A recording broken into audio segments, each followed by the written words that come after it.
This channel does not promote any violent, harmful, or illegal activities. All content provided by this channel is meant for an educational purpose only. তিলোত্তমা ধর্ষণ খুনের প্রতিবাদে আজ ফের Subhajit junior ডাক্তাররা তারা কিন্তু লাগাতার আন্দোলন করে যাচ্ছেন এবং আজ তারা লালবাজার অভিযান করছেন। UEM Jaipur is a perfect target for prospective students aspiring for good jobs, good education with future-ready skills. কারণ তারা এখনো বিচার চাইছেন এবং তারা চাইছেন যে যারা দোষী এক না একাধিক এখনো পর্যন্ত এই প্রশ্নগুলোর উত্তর কিন্তু পরিষ্কার নয়।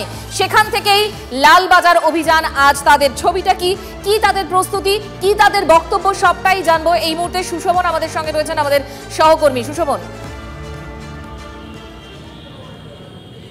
দেখো তুমি যে কথাগুলো বললে একেবারেই তারা সেগুলো জানতে চাইছেন এবং তার সঙ্গে তারা এটাও বলছেন যে পুলিশ যে তদন্ত করেছে সেই তদন্তে কিন্তু খামতি রয়েছে, সেই জন্য একেবারে পুলিশ কমিশনারের পদত্যাগ চাই।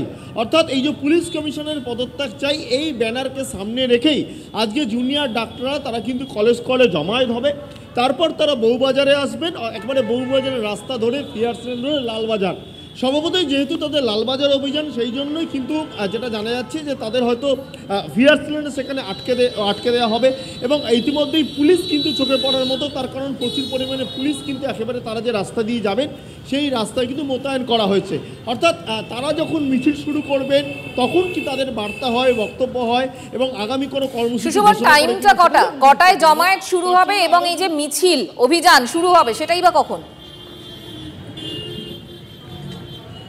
দেখো দুপুর 2টোর পর থেকেই তাদের এই অভিযানের একেবারে কর্মসূচি তারা গ্রহণ করেছে এবং দুপুর 2টোর পরেই কিন্তু তাদের কলেজ জমায়েত এবং তারপর লালবাজার অভিযান এবং তাদের পুলিশ আটকানোর পরে তারপর তারা কি করে এবং তারা আদৌ লালবাজার যেতে চান কিনা বা দেখা যায় অনেক সময় অনেকে ডেপুটেশন দিতে যায়, সেক্ষেত্রে তাদের কোনো ডেপুটেশন থাকে কিনা নিঃসন্দেহে গুরুত্বপূর্ণ এবং সেই জন্য আজকে দুপুর 2টোয় কলেজ স্কোয়ারে একেবারে আমাদের নজর থাকবে, কারণ একেবারে অন্যরকম একটা ঘটনার আবারও আমরা সাক্ষী হতে যাব। তার কারণ এতদিন এই ধরনের অভিযান করেছেন রাজনৈতিক দলগুলো, আমরা দেখেছি তাদেরকে আটকানো হয়েছে, আজ করছেন চিকিৎসকরা, জুনিয়র ডাক্তাররা। নজর থাকবে আমাদের, একদমই সেদিকে আমাদের নজর থাকবে। ঠিকই লালবাজারে না গিয়ে আপনাদের অভিযোগগুলো তথ্য প্রমাণ সহ সিবিআইকে দিন।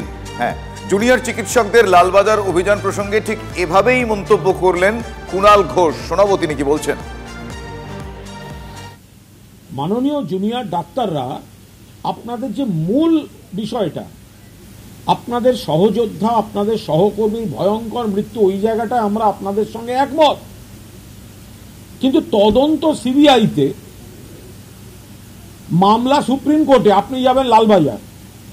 আমার বক্তব্য যে লালবাজারে আপনি না গিয়ে আপনার যা অভিযোগ আছে সেগুলো তথ্য প্রমাণ সহ সিবিআইকে দিন, তাহলে তো তদন্তেরও সুবিধা হয়।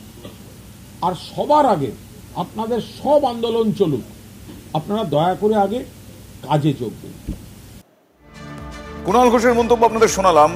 এ প্রশ্ন নিয়ে আমার সহকর্মী কিছুক্ষণ আগেই জুনিয়র ডাক্তারদের সঙ্গে কথা বলেছিলেন, তারা পাল্টা কি বলছেন, তারা কিভাবে দেখছেন বিষয়টা একবার শুনুন তাদের মুখ থেকে। তদন্ত ছিল এসআইটির আন্ডারে এবং সিবিআই বারবার করে বলছে যে তথ্য প্রমাণ লোপাট হয়েছে। এবার 4 দিন পর যখন সিবিআইয়ের কাছে গেল কেসটা, তো তার মাঝখানে এই 4 দিন ধরে তাহলে কি হলো সেটা তো একটা কথা।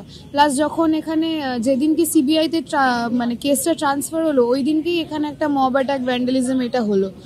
তো তখন তো সিবিআই আমাদের সিকিউরিটির দায়িত্বে ছিল না, তো সেটার দায়িত্বে ছিল কলকাতা পুলিশ।